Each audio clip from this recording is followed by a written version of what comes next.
Our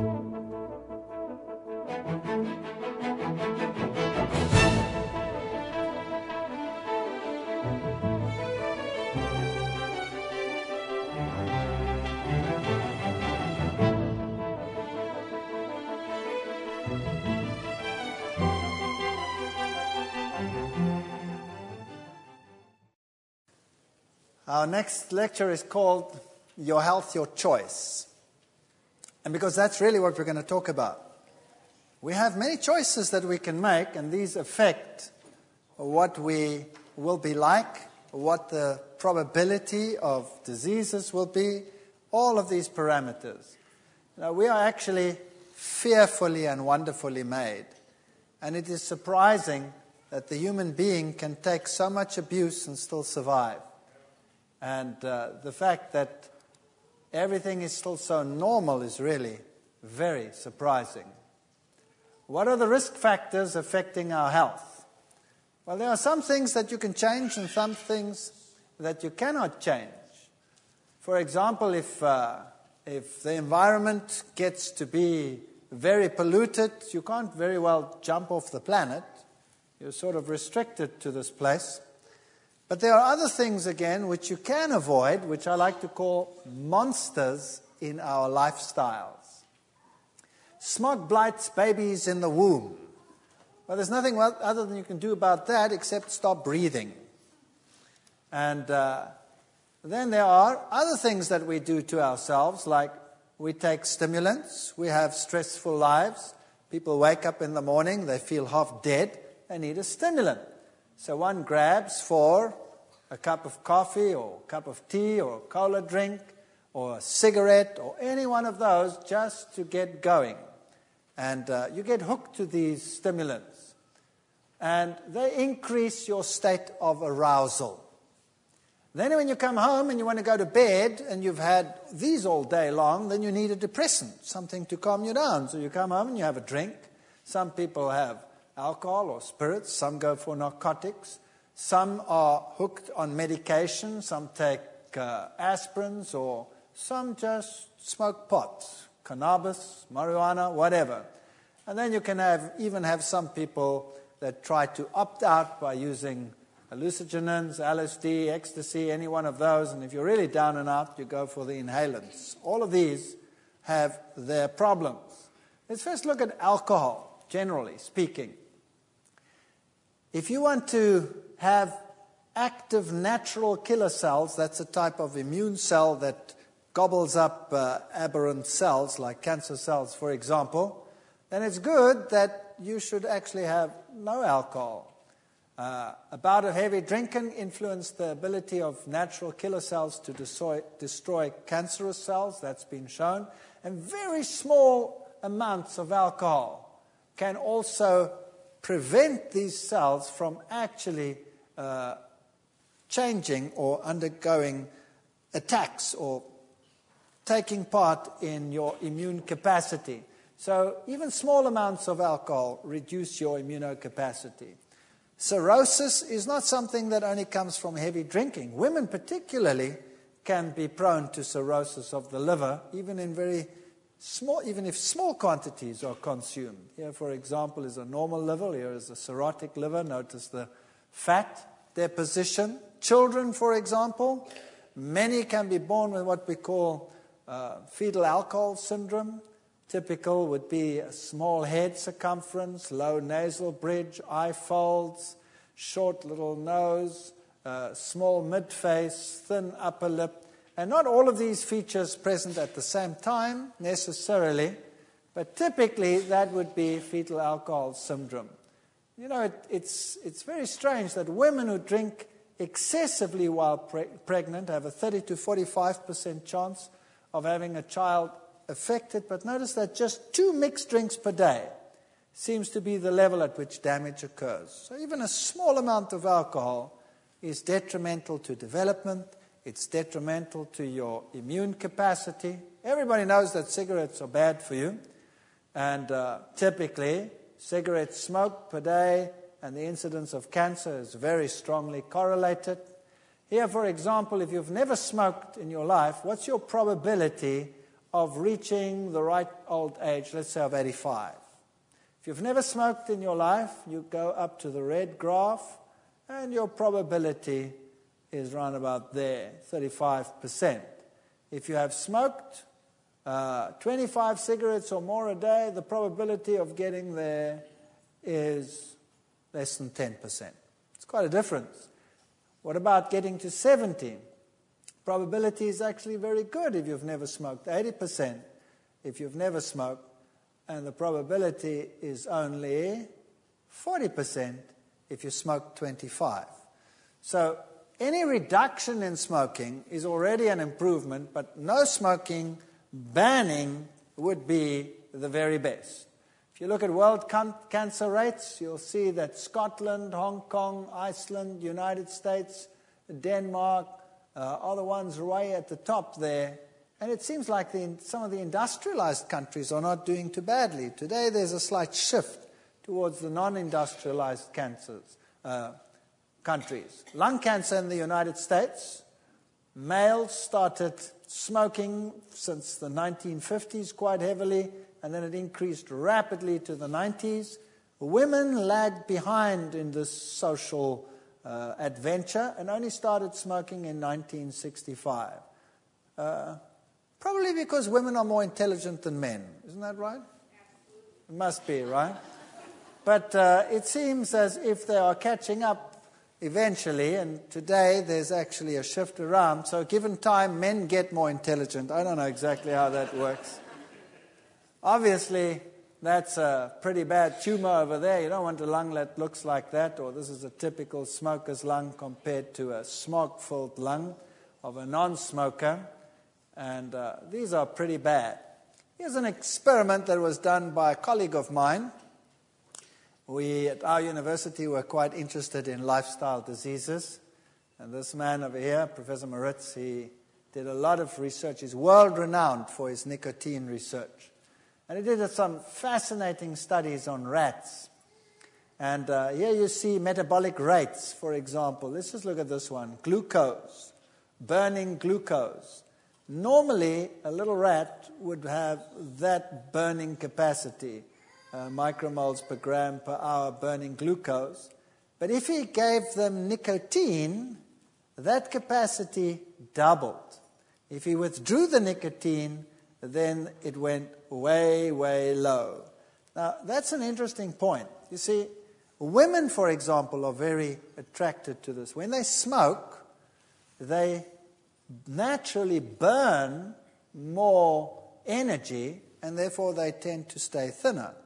When they give up smoking, that capacity drops to less than half, and they tend to get fat. That's why women don't like to give up smoking, because they get fat. Whereas normally that would be your level, somewhere between the two. So if you give it up long enough, your metabolism would increase again. So the only thing you can do then is remain active and fit to prevent this from happening. But here's something very interesting that he found.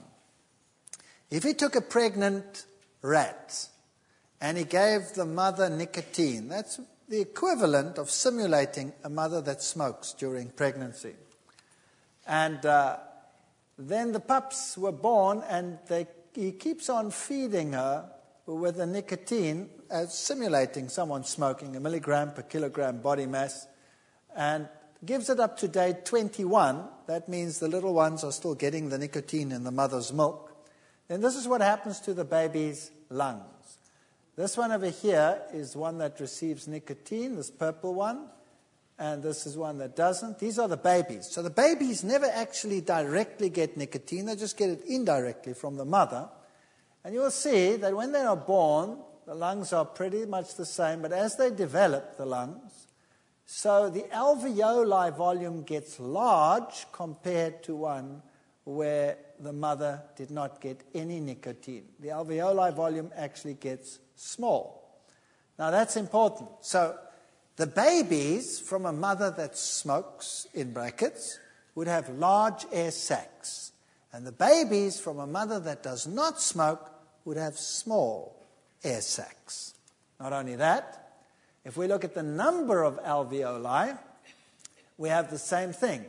Here is a mother, the babies of a mother that never smoked, and you'll see that the number of alveoli increases dramatically with development, where it also increases in the group where the mother did smoke, not as greatly. So there's a great difference in the number of alveoli at day 42 of development. So what does that mean? Simply this, that if a mother smokes, her offspring is likely to have large little air sacs in the lung and few. Whereas if the mother did not smoke, the air sacs would be small and many. Now what is preferable? A small one has a large surface area for the exchange of oxygen relative to volume. So if you have lots of small ones, that's the way you would want it to be. And here is the nicotine alveoli of a little baby that did not smoke. Notice the large alveoli and the little holes in it. It actually tears and the lung actually bleeds internally. This is the baby that never ever smoked. It just inherited it from the mother. And here's one where the mother did not smoke, and you'll see nice tiny little alveoli. That's just the size measure over there. Smooth, no holes in it, absolutely perfect under the electron microscope. So very nice lung development. And then he did something interesting. He took the whole lung and he put it in an acid and he dissolved all the tissue away until only the elastic tissue was left. And here was the lung of a control rat. In other words, once all the tissue had dissolved, that's what left. That's the elastic tissue. It looks like a sponge. If you took the same age one from a mother that had, in inverted commas, smoked, that's what it looked like. Wow. So basically, that is a lung of someone who has emphysema. That lung is so useless. The air sacs are large and floppy, and the elasticity of the lung is poor. So some people who have children do this to their kids. I believe my wife is one of them. She has the worst lungs under the sun.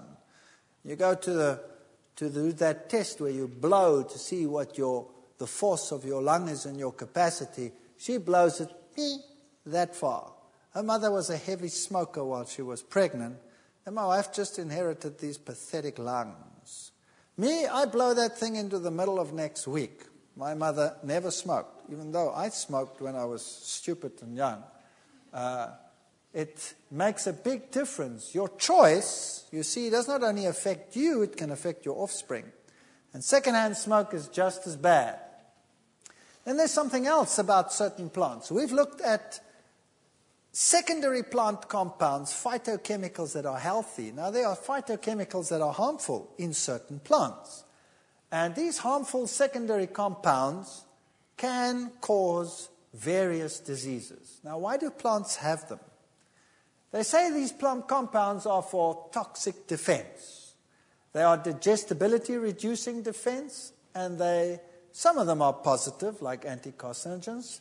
Bad ones are called alkaloids.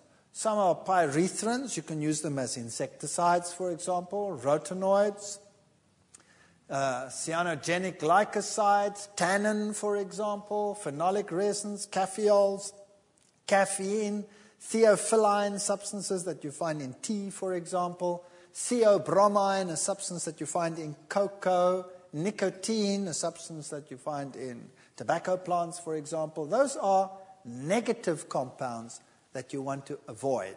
Now, different plants have different compounds. All plants vary in the substances within them. And so the whole animal kingdom is spread over the plant kingdom. So certain animals will eat certain foods and no other foods.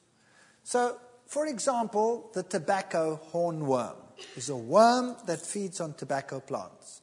And it has an enzyme which neutralizes nicotine. So that worm can eat that plant from morning till night, and the nicotine is neutralized and excreted as though it weren't even there. But it's also attracted to the nicotine. It's its target, and it goes and it eats it. The koala bear is attracted to eucalyptus oils. And the eucalyptus oils are eaten and attracts the animal, and that's its diet. It sticks to that diet. Another animal comes along, tastes eucalyptus oil and goes, doesn't eat it. And so the koala bear has assured that that's its diet. And so the animal kingdom is spread over the entire plant kingdom in the world.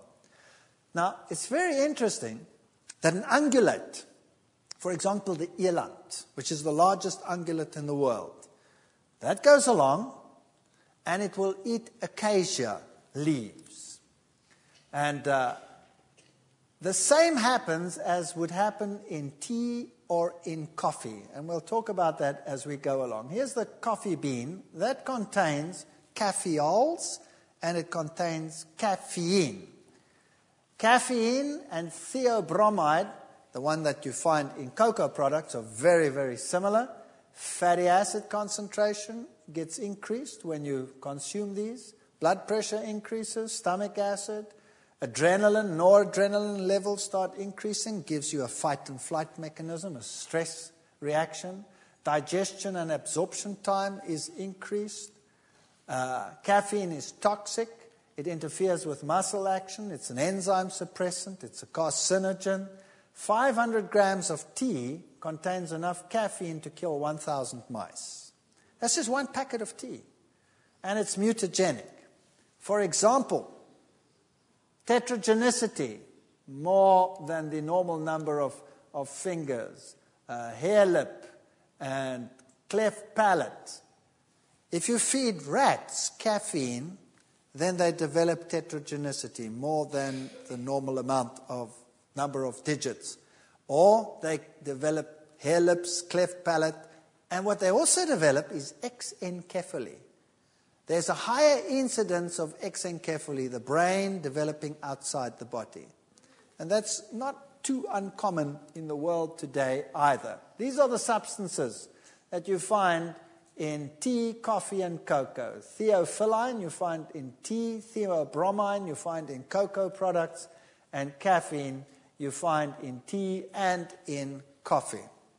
Now, these substances would normally prevent animals, other than those that are adapted for that particular compound, to stay away from those plants.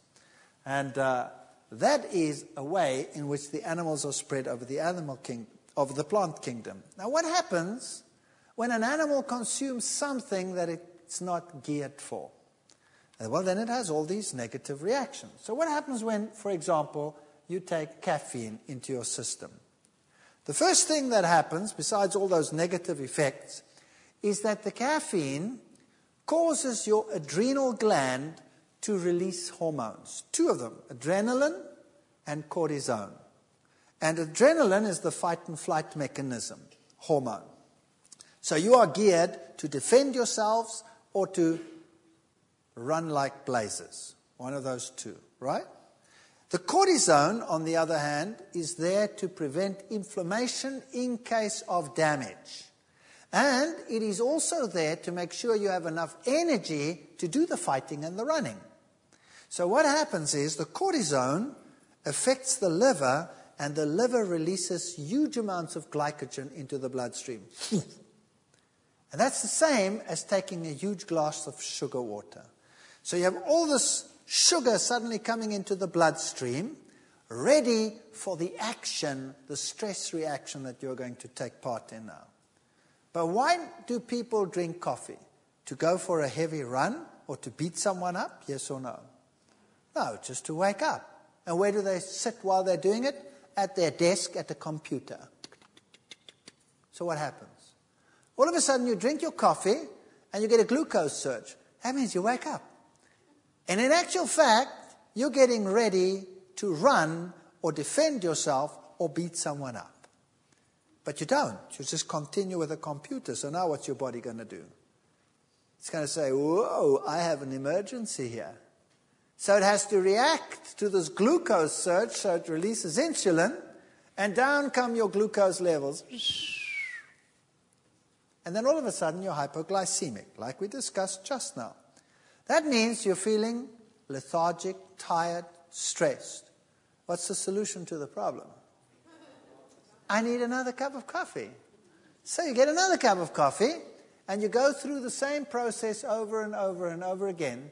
And instead of doing what you're telling your body is happening to you, you are shunting all of this into a totally different direction. It's the worst thing you could do with your body. Tea. Now here's a typical tea plantation. Look how nice and square it is. And there is my example of this nice animal, the eland. Now, the animal that you see on the screen there does not eat tea. It eats acacia leaves. Now, the eland is attracted to acacia leaves. And the acacia leaves have tannin in them. Now, as the animal eats the acacia tree, the tree actually protects itself against overgrazing. So what happens, as the leaves are broken, they release a pheromone, and the pheromone warns the tree and the rest of the trees around something's breaking the leaves. It's a fascinating system. And the trees respond by increasing the levels of tannins in all the leaves. And then at a particular point, the eland will bite and the leaf is astringent. And so it will leave the tree and go somewhere else. It won't eat the tree next door because that one's been warned as well and also is impalatable. So he'll walk about 50 meters and then he'll start grazing again. And then the same happens, and that's why the animals graze and walk and graze and walk and graze and walk. It's a marvelous system. Evolutionists say it developed by evolution. I believe it's design. I believe God put it into the tree to prevent the eland from... What prevents this animal from just stripping the whole tree? What prevents it? Nothing. Here's a mechanism that tells it, enough for you, off you go and eat elsewhere. Now there's something else that's interesting. A tree wants to grow. And so the young leaves and the buds are protected as well by putting higher levels of these noxious compounds in the young leaves. We call it the ephemeral tissue, into the young leaves and buds. And then the animals come and eat, and they eat the older leaves rather than the young ones, because the young ones are impalatable to them. And that way, the tree can actually grow even though it is being grazed upon. That makes sense, doesn't it? Imagine if animals came along and only ate the young growth. The tree would never be able to grow. No plant would grow. That would be the end of it. So nature is designed so that there is no overgrazing and that plants can grow even though they are a food source for animals. It's actually a magnificent system. So now, what have we established? When these levels are high, they are deterrents to animal. They cause digestive problems. They cause repression of enzymes and functions such as that. So now let's see what happens when you go to gather tea. Notice that these plantations are square on top and on the sides. They are square. How did that happen? See, what they do is they go and they have found out that it's not good to cut the leaves. The best is to take a long stick and to walk and to trim them. So they go, and they cut them this way. They trim them down to these nice square. That's how they prune them. What does that simulate?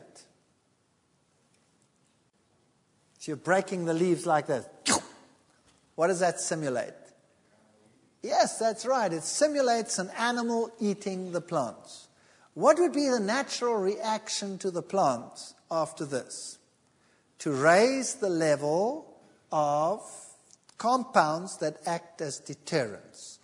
And when the young leaves then come out after that process, they will have higher levels of deterrents than in a plant that had not been treated in this way. Does that make sense?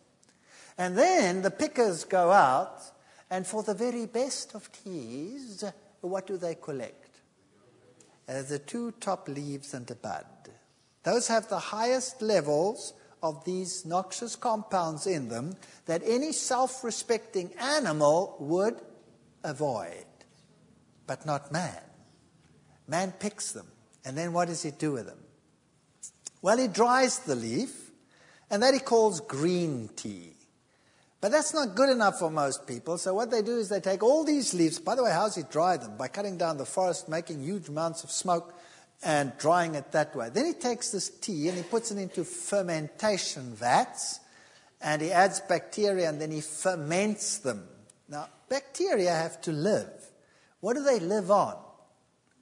They live on everything that is edible in that leaf. And they ferment it away until it's all gone, and what remains in that leaf? Only that which is non-usable. So now, when you take that and you dry it again, what do you have then? Then you have high concentrations of toxins which no self-respecting animal would even get near to. It would be astringent, and it would be bitter, and it would be a taste and a metabolic deterrent. And what do we do with it? We make a solution, and we pour it into a cup, and then we say, drink it. Now do a baby test and give a cup of black tea to a little baby and watch its face. It'll take a sip and it'll go, how? And spit it out, right? What do? Obviously the thing is impalatable. It's as bitter as gall. It's full of toxins. We have to make it palatable. So what do we add? Sugar, because it's bitter. Now we add the sugar to take away the bitter. We are the stupidest animal on the planet, no doubt. You add the sugar, and then it's still astringent. So what do you add to prevent that, to make it smoother? You add cream. And then you can actually get this noxious compound down. And it's still so wickedly bad that you have to make a culture out of it. So you put it in a neat little cup and you raise the finger and you teach everyone that you have to drink it like this. And then you must say, afterwards. And when you've learned that, you've become a tea drinker, right? And there is no animal as moronic on the face of the earth. No other animal would do that except man. So tea and coffee is bad, bad news. So, I have good news for you.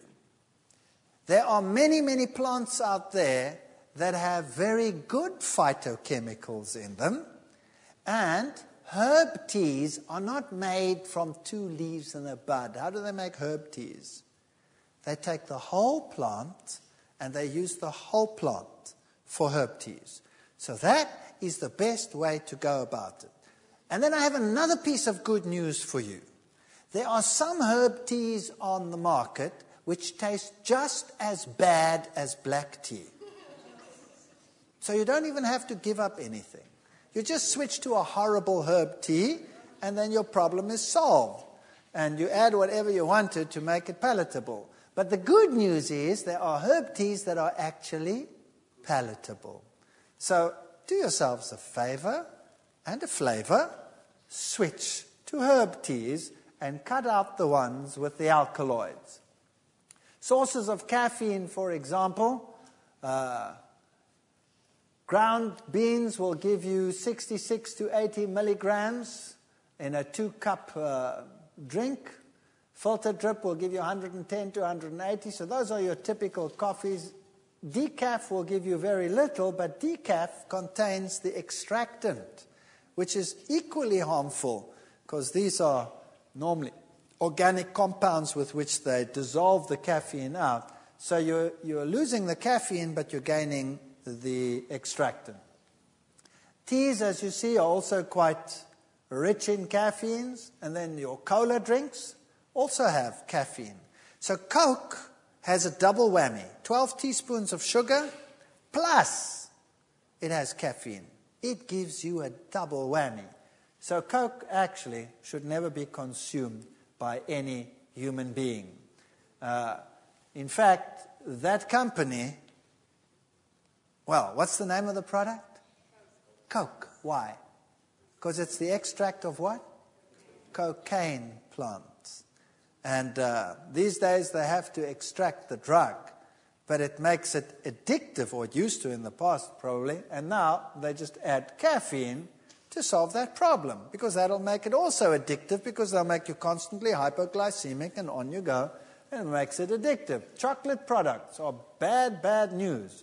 Look at all the products and the theobromines you get out of those. Cold remedies, weight control things, diuretics, they put these compounds into everything. For example, a simple slab of Cadbury milk chocolate, 1 ounce, will contain 44 milligrams of theobromine. Chocolate syrup, 2 teaspoons, 89 milligrams. Chocolate flavor, mixed milk, 120 milligrams. You give it to our kids all the time. I don't understand why we do that. These days you can buy soy milks that have got chocolate and cocoa products in them. Well, why don't they make one with carob? Why do they have to make it with caffeine and theobromine products? I wouldn't drink it. I'd just watch people drink it. Now, that's one thing we can avoid. Remember, this lecture is called Your Health, Your Choice. It is your choice whether you want to drink cocoa products, whether you want to drink teas and coffees, when you could drink herb teas, and you could replace your cocoa products with carob products, and retrain your palate, and you don't really have to give up anything, you just switch to something better. And there's something else that we do. Fats and cardiovascular diseases. The type of fats we consume are very important in terms of how we live and how we die. For example, amongst men, the big killer is heart disease.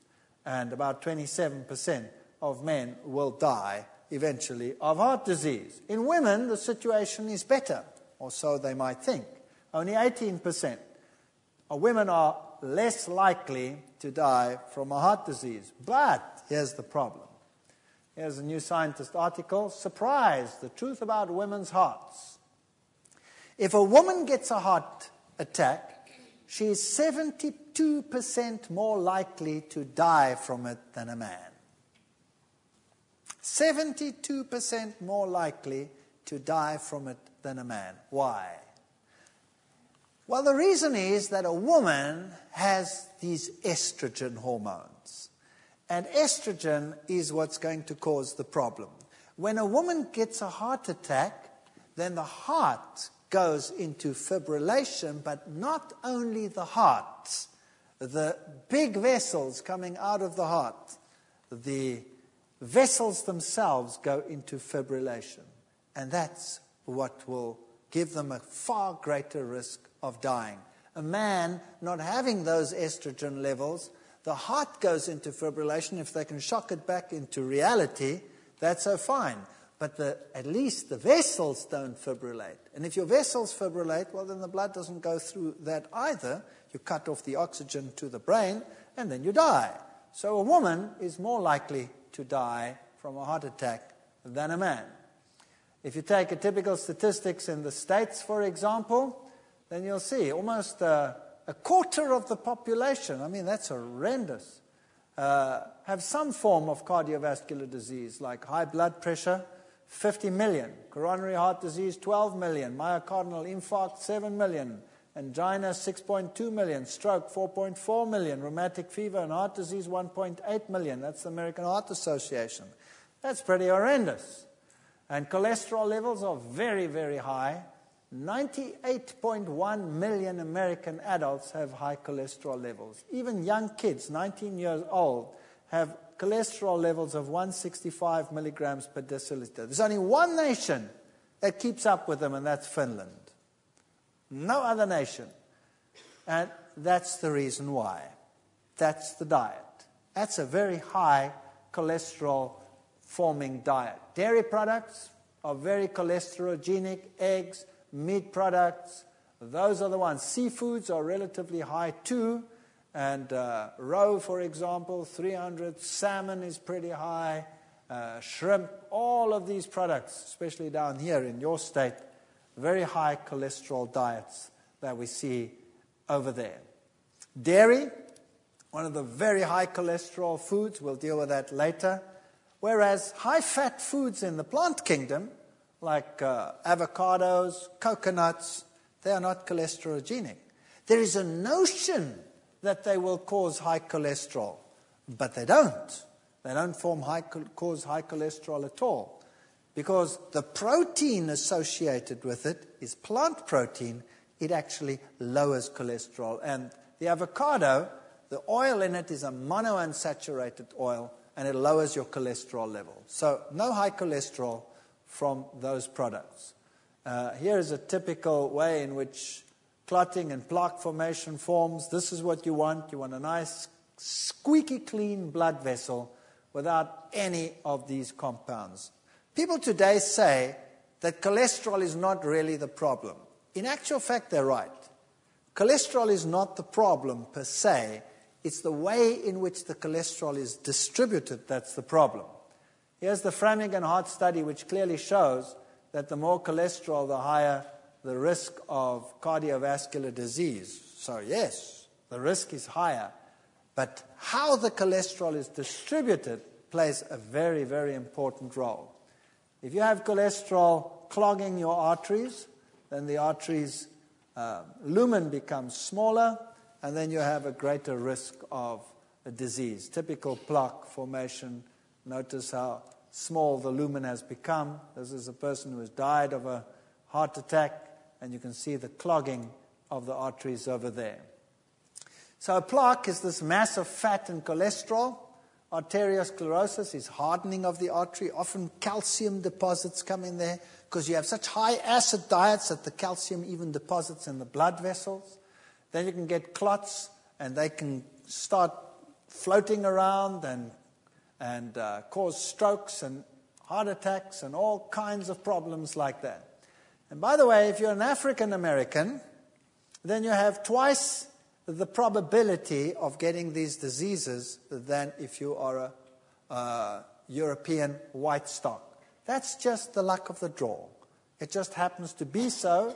And I think the reason is that the population that is derived from black Africans in Africa has had a shorter time to adjust to high-fat diets than the Western typical European society.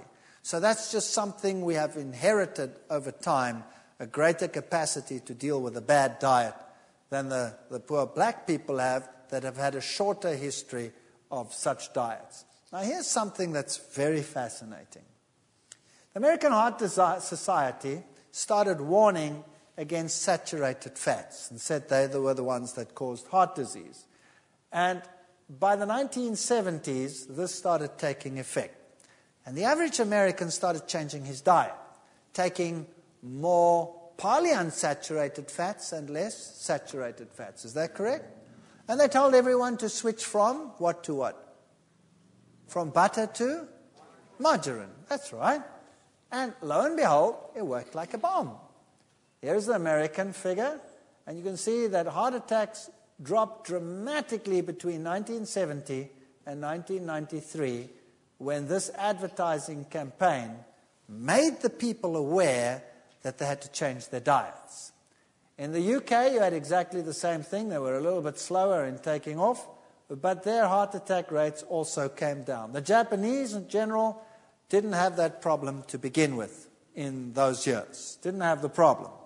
So, obviously, the problem was the saturated fats. And so, all over the world, advertising campaigns started saying, switch to polyunsaturated fats and prevent heart disease. That was great. But what about fats and cancer? Same time period. While down came heart attacks, in the same time period, up went cancer. Breast cancer soared, prostate cancer soared. Now, what was the problem? What was the problem? World all-siter cancer rates. Hungary, Czechoslovakia, Luxembourg, Denmark, Scotland, Hungary, England, Wales, all the high-fat consuming nations were the ones that showed the high cancer rates. And so in the 80s, they started doing experiments and found that your diet is affected by what you eat, and particularly your fat intake. So the more fat consumed by a nation, the higher the risk of cancer. The Netherlands, for example, was way up there. Denmark, UK, New Zealand, Canada, Switzerland, US, those are the top of the hit parade countries, high fat-consuming nations. And they clearly showed that if you fed a rat a carcinogen, that's something that produces cancer, and you feed it a high-fat diet, then it has more cancer than if you feed it a low-fat diet. In fact, twice as much cancer. So obviously, fat caused the cancer. And the types of cancer, particularly, were breast cancer, colon cancer, rectal cancer, prostate cancer, and pancreas cancer. Those were the cancers that were induced by fat products. World breast cancer and prostate cancer, look at the prostate cancer. Switzerland and Norway are top of the hit parade. I'll be dealing with that when we're dealing with dairy products. Breast cancer, England and Wales, Denmark, Scotland, Ireland, and those countries, New Zealand, all the heavy animal fat nations were the ones that were involved there. Colorectal cancer, the same sort of picture, New Zealand at the top, Hungary, Denmark, those are the top cancer countries in the world. So what you eat affects your health. Now in the next session, we will be looking at what it means to change the fat in your diet.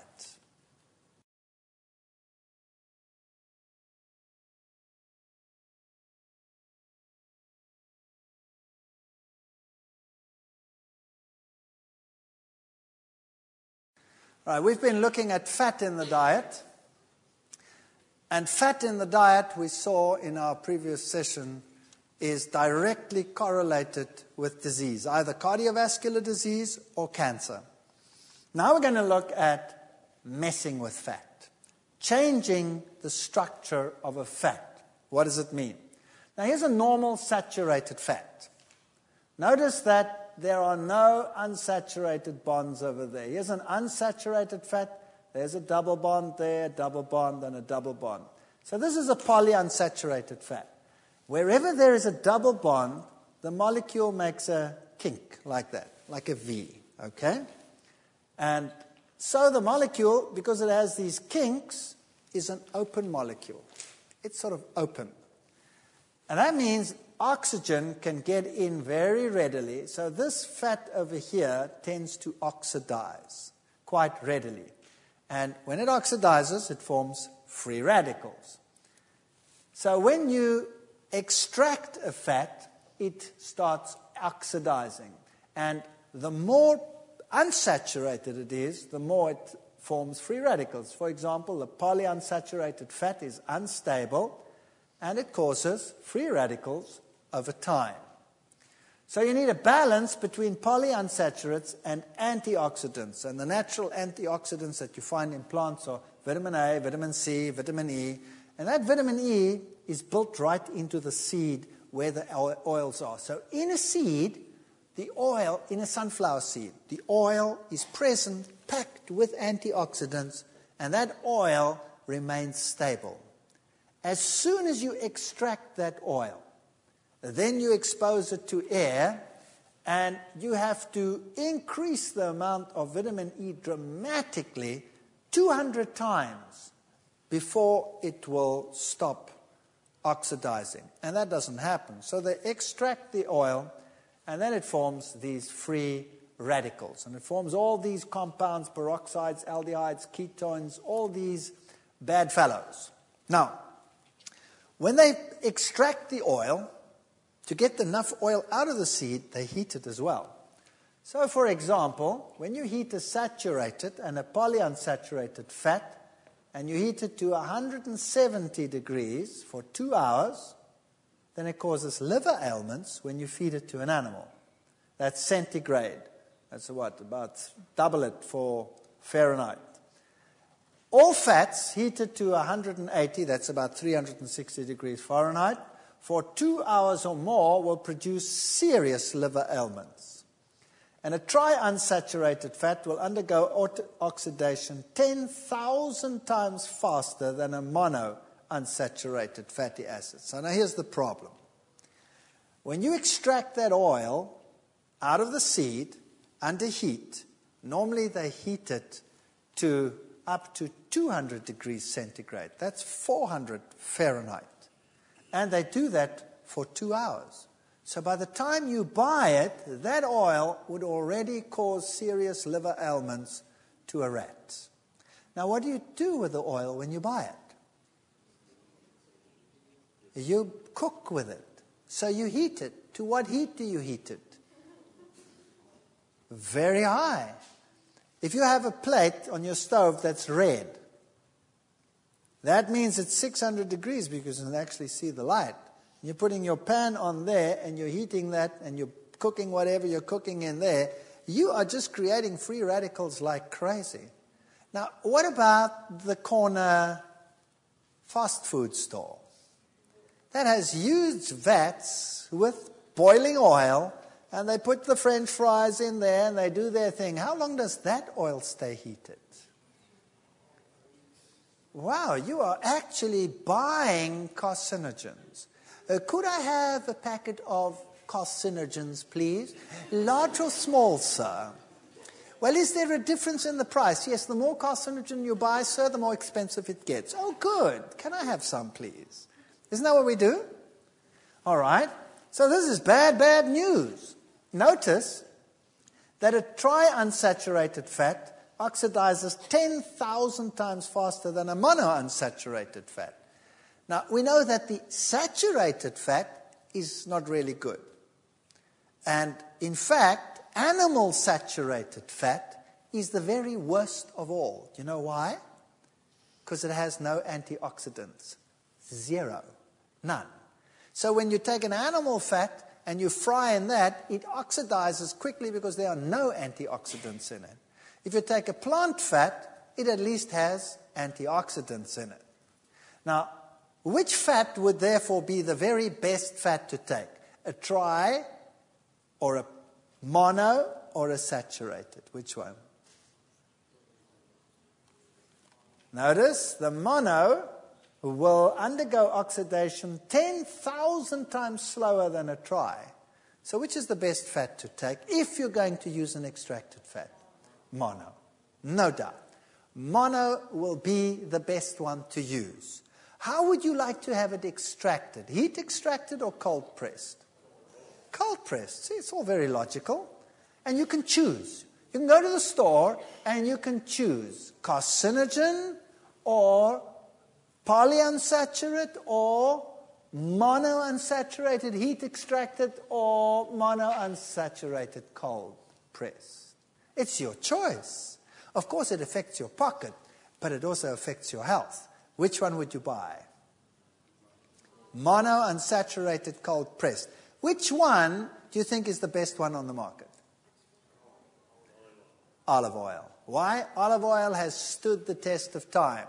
Canola oil is also a monounsaturated fat largely, but it's rapeseed and it has other components in it which might not be so hot. And it is a far stickier oil, generally speaking.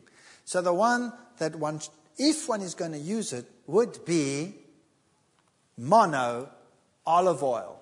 And you can see that is a saturated, polyunsaturated mono. It takes the longest before it starts oxidizing. In fact, it only really starts oxidizing after being heated for about an hour or 2 hours. So if you take a cold press and you drip that over some potatoes and you pop it in and mix it all up and put it into the oven and you bake that at 200 degrees centigrade, that's what, 380, 400 Fahrenheit, and you bake it at that for an hour, you have golden brown chips and you have far fewer carcinogens than if you used sunflower seed oil. So make your fries like that. You don't have to give them up. Don't eat them as often, but when you make them like that. Here's a typical polyunsaturated ones, linoleic and linolenic acid. Now, these are essential fatty acids. That means it is essential that we get them in the diet. We need them. We cannot live without them. We have to have them, and we can only get them from the diet. Now, what's the best way to get them? Extracted or in whole food? Absolutely. That's the best way to get them. Hydrogenated margarines and oils are another problem that we're facing today. U.S. News report, it is a violation of the law to make any claim that polyunsaturates can prevent or treat heart disease. Very interesting. What's happening here? Oil in margarines will be soya, maize, sunflower, olive, coconut, palm oil. There will be emulsifiers, preservatives, colorings, flavorings. Then you go through a process of removing the gums, neutralization with caustic soda, bleaching, filterizing, and then a process called hydrogenation. Heat and a catalyst and hydrogen. It's filtered, neutralized, bleached, deodorized, etc., and then they make the margarine. All right. Now, oil is a liquid. Plant oils are liquids. And polyunsaturates are liquids more than saturates. So now, normally, all oils naturally are in a form that we call the cis form, which means if you have your double bond, the two sides of the chemical arms are on the same side of the double bond. Now, when you change this fat and you hydrogenate it, you switch the one arm round. So then you have what we call a transform. Now, they are on opposite sides. I always explain it to my students. It's like giving someone a hug. If the two arms are on the same side, you can give him a hug. But it's very hard to give someone a hug when you look like this. It's very hard. So this form is the only form that our body recognizes. We have enzymes for this form, but we don't have enzymes for that form. Now, why do they change the form from this form to that form? The answer is this. That form is a liquid. The cis form is a liquid, and the trans form happens to be a solid. And they know that you do not want to pour your margarine over your bread. You want to smear your margarine over your bread. Does that make sense? And there's one other thing. When it is in this form, in the trans form, the bacteria don't have the enzymes to recognize it either. Which is good for the industry. That means that fat will not go rancid. But you know what? The younger generation doesn't know what rancid is. They don't know. This has gone rancid. When last have you heard that? It doesn't exist anymore. Why not? It doesn't go rancid. Why doesn't it go rancid? Because the bacteria don't want it anymore. Why don't they want it anymore? Because they can't digest it anymore. Good news, they have the same enzymes to digest it that you have. That means you can't digest it either anymore. So what is a margarine, really, if it's full of trans fats? It's a foreign substance. I call it shoe polish. You see? He already answered. I call it shoe polish. It's good for shoes, but for human consumption, no. So now you have a fat in you that you do not recognize. What do you do with it? What are you going to do with it? You're going to store it where you won't ever use it. Don't you store the things you don't use in the upper cupboards? Right? So you will store it under the skin, as far away from the heat source in the body as possible. And then it starts getting into the connective tissue and it makes bumps. And you look at it and you say, ooh, I've got cellulites. And you start training like crazy, but you know that stuff just doesn't go away. Have you noticed that? Cellulite just won't go away. The only way to get rid of it is to stop eating this plastic, which is trans fat, and exercise, and eventually it'll go out through the skin because your skin is oily, the cells burst, and the fat gets released that way, and that solves your problem. So trans fats are not a food. They are not fit for human consumption. They were never meant to be a food. They are good for the industry. And I have found out over the years that whatever is good for industry is normally bad for you. Isn't that so? All right. Now, unfortunately, they found out that if they add a certain percentage to normal oil, so that it still stays liquid, the bacteria don't like it as much either. So when you buy oils, sunflower seed oils liquid, read on the label, and it says sometimes partially hydrogenated. Have you read that before on the label? That means partially unfit for human consumption next time you read it, okay? And so don't use it. If you're going to use a margarine, use one that contains no trans fats, only natural oils, and uses something else to make it thick, like cornstarch or something like that they normally use. You can buy margarines like that, but generally speaking, any extracted oil is bad news. Let me explain why. Take a breath. Let's continue. Think about this. If I take a basin of water and I pour oil in it, and then I take hot water, warm water, and then I take a plate and I go dip out. What will my plate be like? Oily. It'll have if you run your finger along it, you'll have a film of oil on it. Isn't that right? Now, if you take free fat and you put it into your stomach, that's hot water, 37 degrees.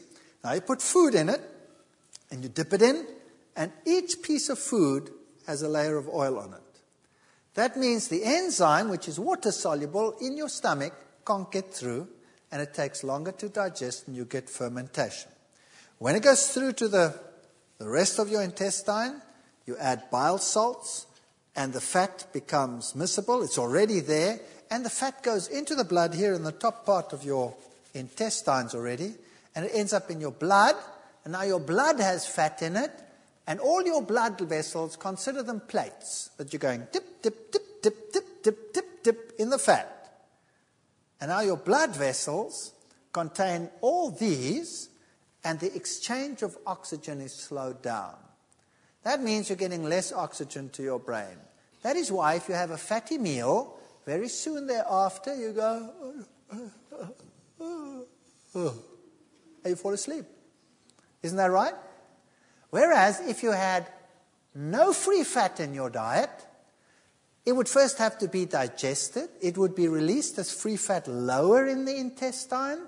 It would be absorbed way low down and not go straight into the normal bloodstream. It would first go into the portal system, first go to the liver.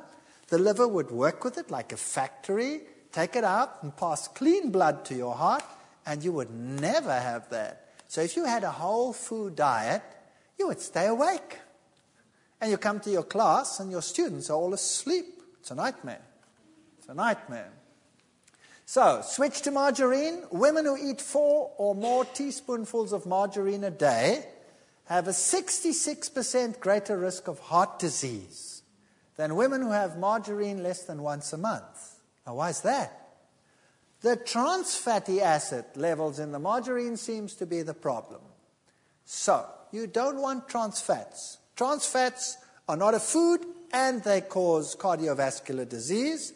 And the polyunsaturates, they cause cancer. Margarine is not a good idea. Not a good idea. So what do you replace it with? There's another lecture coming up on that.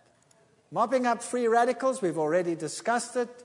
So what you want in your diet, because we're going to face these hazards in the world, is you want lots of fruits and vegetables and natural foods such as these in your diet to help you cope with that situation as we discussed it in the previous lecture. All of these will help you mop up those free radicals. And it's very important that you don't just look at them, you actually eat them. Now I want to speak about one real hazard in the world today. I just want to make it quite brief. And that is additives. Here you have another choice. So we've seen your health, your choice. You can choose the oil that you want to buy. You don't have to give it up. You just choose the one that's going to be best for you. You can eat it in the whole form, or you could eat it in the extracted form. There are many, many things that you can do. But you can also look at what they put in the food, the additives. Today, there are about 8,000 additives listed by the World Health Organization. The number is increasing dramatically. Anything from anti-caking agents, anti-foaming agents, dyes, bleachers, bulking agents, emulsifiers, stabilizers, firming agents, flavorants, gelling agents, preservatives. The list is just endless. And there are many food intolerances that people have. You have non-immunological toxic effects, and then you have immediate ones, delayed ones, psychological effects, physiological effects. 10 to 20% of the population is asthmatic. Much of this can be alleviated just by getting rid of the additives, like sulfate oxidase deficiency leads to asthma. Dairy products is another one we'll be dealing with later. Now, the food additives are used as all of these components for colorants, etc. Some of them are used during processing, like foaming agents, anti-foaming agents, pH control agents, and all of those. And some are used in the final product, like your antioxidants, your colors, your pH control agents, your texturizers to keep things crispy, etc.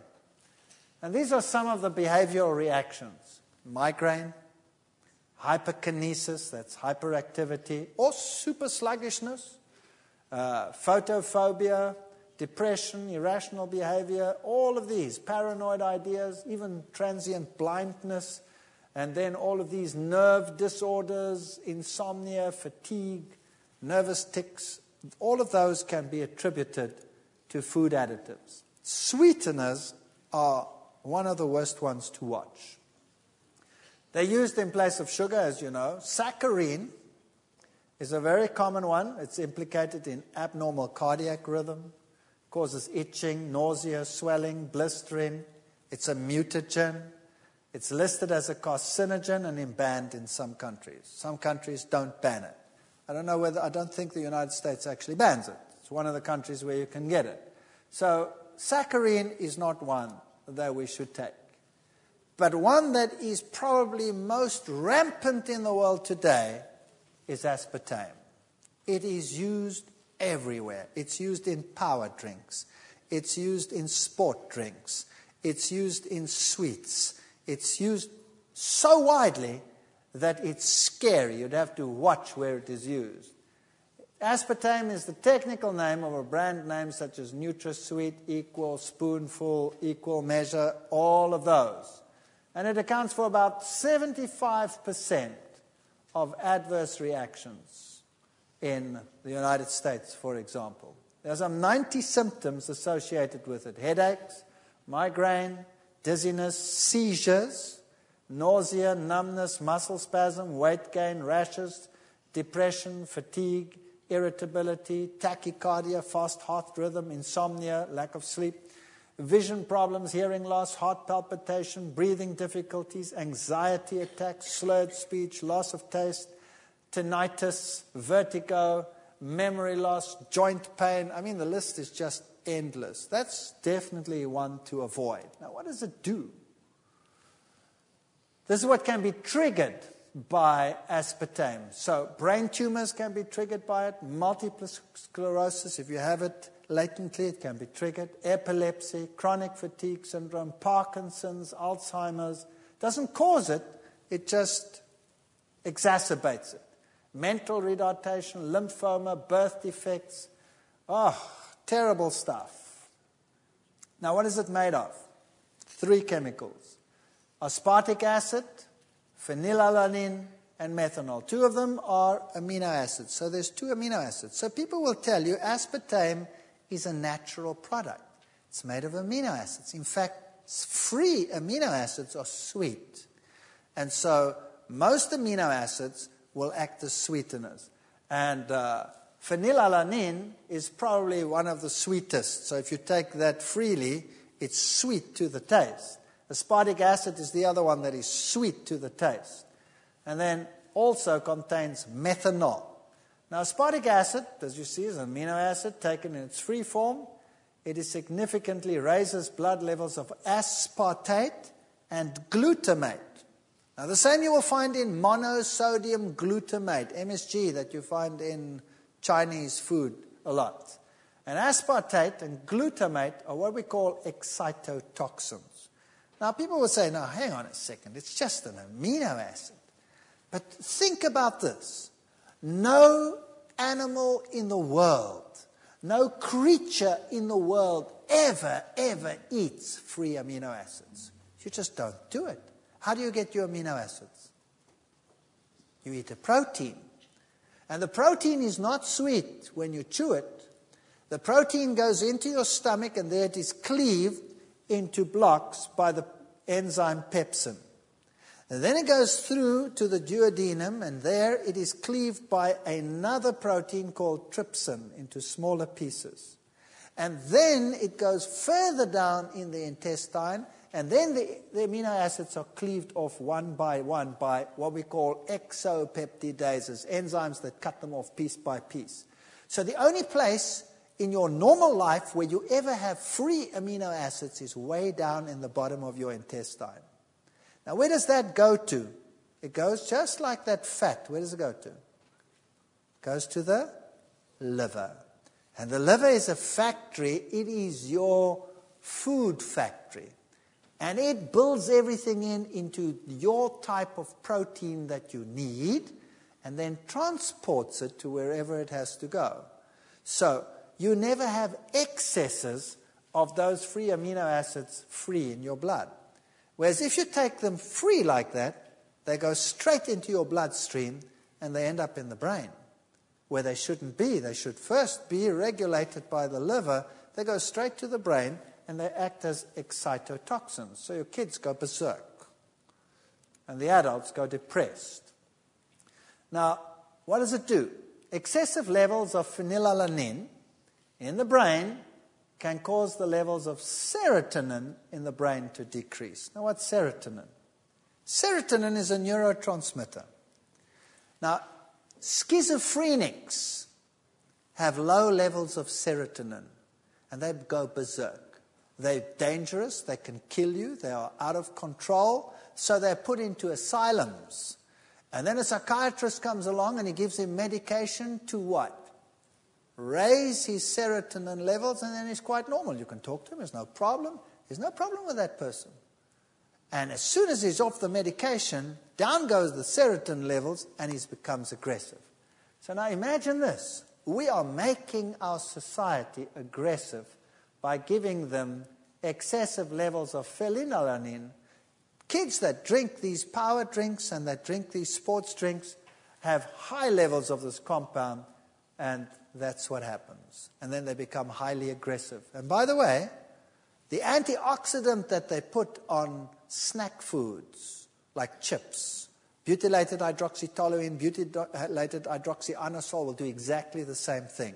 Lower the levels of serotonin. What do our kids eat in break? They eat these snack foods, and they're hyperactive, and they're aggressive, and they kick each other to pieces. Methanol, what does that do? That's the other compound in it. The recommended limit of consumption is 7.8 milligrams per day. Now, 1 liter, that's a quart approximately, of aspartame sweetened beverage contains 56 milligrams of methanol. Take a look there. 7.8 is maximum recommended. 1 liter, not 1 quart, will contain 56 milligrams. So heavy users of aspartame consume as much as 250 milligrams of methanol per day, or 32 times the recommended amount. Wow. That is bad news, and that will cause problems and diseases like you cannot believe. So aspartame can be found, for example, in instant breakfast foods, breath mints. Read them, those little ones, very often, those nice, cute ones. Watch them. Cereals, sugar-free gum, cocoa mixes, coffee beverages, frozen desserts, gelatin desserts, juice beverages, laxatives, multivitamins, milk drinks, pharmaceuticals, supplements, shake mixes, soft drinks, tabletop sweeteners, tea, beverage. It's everywhere. Wine coolers, yogurt. They put this stuff into everything. I think they're on an agenda to destroy society. I think that's what they want to do. By the way, the level of brain tumors in areas where aspartame was introduced is far higher than in places where it's not introduced. So it's even carcinogenic. MSG will do very much the same thing. General weaknesses, palpitations, headaches, cold sweating, shuddering, especially in children. So what am I basically telling you? By the way, if you take these sweeteners that consist of amino acids, this is what happens. Imagine this. You put this into your mouth and you pick up sweet. Your tongue tells you sweet. Now there's a nervous connection between your tongue and your brain, or else you wouldn't know that it's sweet, right? But there's also a nerve that attaches to your brain, and the brain says, sweet, something's on the way. What is it? Sugar. And it sends an impulse down to the pancreas and tells the pancreas, sugar on the way. And the pancreas says, brain says, sugar on the way. Starts producing insulin. And then, after a while, no sugar comes. All you have is amino acid coming down. And the pancreas says, hello, what's going on here? Where's the sugar? The brain says, I know it's coming. I tasted it. Are you calling me a liar? Of course not. And so this communication goes on, and the pancreas responds every time to the brain and produces insulin. And then nothing happens. And guess what happens? It's just like a kid that you tell something too often. What do? They filter it out and they don't even hear you anymore. And so the pancreas stops reacting. And now you have a big something sweet. And the brain says, sugar on the way. And the pancreas says, and suddenly the sugar's in the blood. And then what you have? You have a crisis. You have too little insulin production.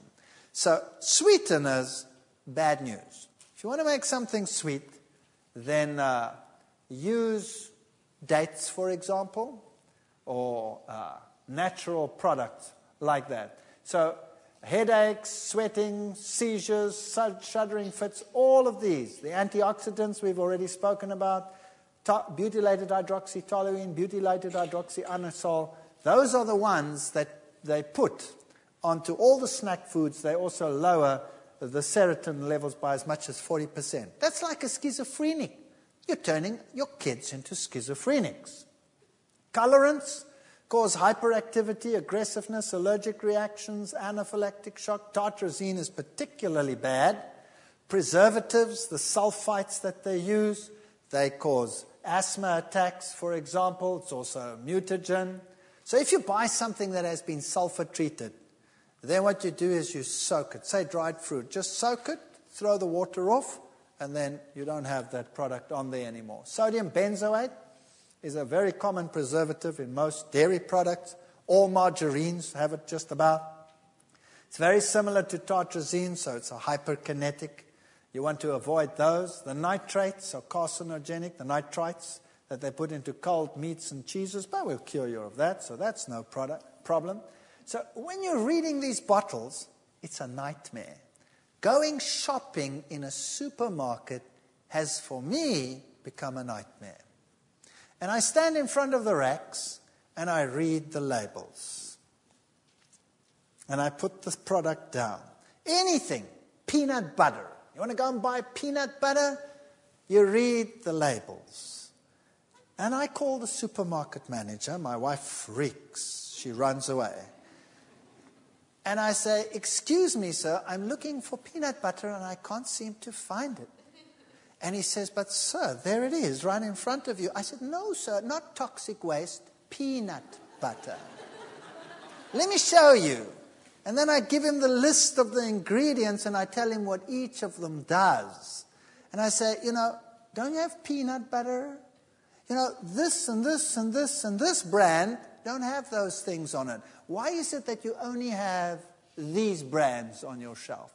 Couldn't you cater for people that want food and not toxic waste, please? And if enough people do that, eventually you have food on the shelves. So pressure. And learn to read the labels. And start switching to these types of foods. And I know there are problems there too, with sprays and all of that. But we'll be dealing with that as we go along.